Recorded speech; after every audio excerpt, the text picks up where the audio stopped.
So let's review the basics of e-commerce, or everything that you should keep in mind before launching your online store.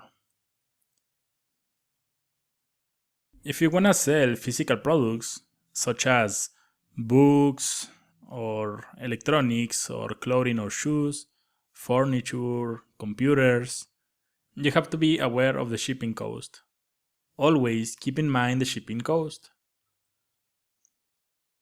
The module to handle shipping is bundled in almost all the e-commerce solutions, but there are things that you have to keep in mind. When you are creating your online store, you should define if the shipping is going to be, for example, fixed, so let's say $20 in all the orders, also based on the weight or amount of products.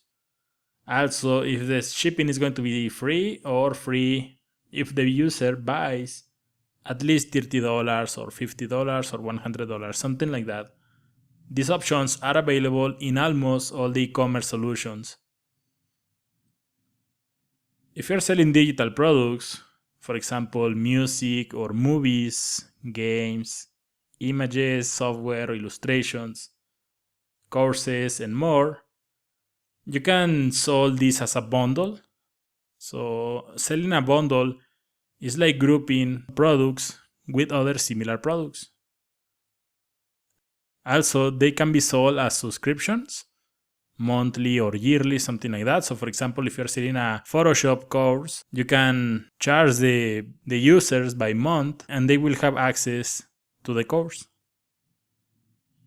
So we need to see the difference between a self-hosted site or an e-commerce service solution. Maybe you made a search on the internet and you find that you can create an online store really easily with services like WordPress.com or Shopify. But let's see the difference between a self-hosted site with WooCommerce and an e-commerce service solution. So for example, the self-hosted site could be a WooCommerce website, or also there are other options like PrestaShop or Magento.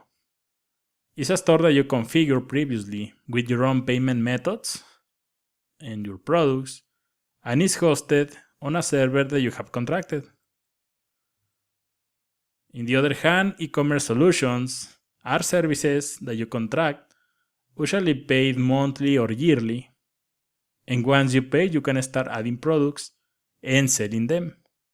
Some examples are Shopify or Wix, also WordPress.com. So the pros of a self-hosted site is that you have access to the source code and you can make changes in the design to achieve exactly what you want. You can access the customer data, and also you can modify the purchase procedure and how everything should work in your store. The cons of a self-hosted site: normally it will require technical knowledge, which you will learn in this course, at least for WooCommerce. Usually it takes more time to launch because you have to add all the products, you have to add the images and everything. You have to set up your payment gateways, you have to configure the hosting, the domain, and everything. And tasks such as maintenance, backups, updates should be done by yourself. So the pros of an e-commerce service solution such as WordPress.com, Wix, or Shopify: once you pay, you can start adding products and selling them. And also, no technical knowledge is required. Backups and security are done by the service provider. But please double check this if you decide to use these options. So the cons of an e-commerce service solution is that you have to pay monthly or yearly, and the plans can go from $29 per month to $299 per month. And if you're starting, that's a lot of money, right?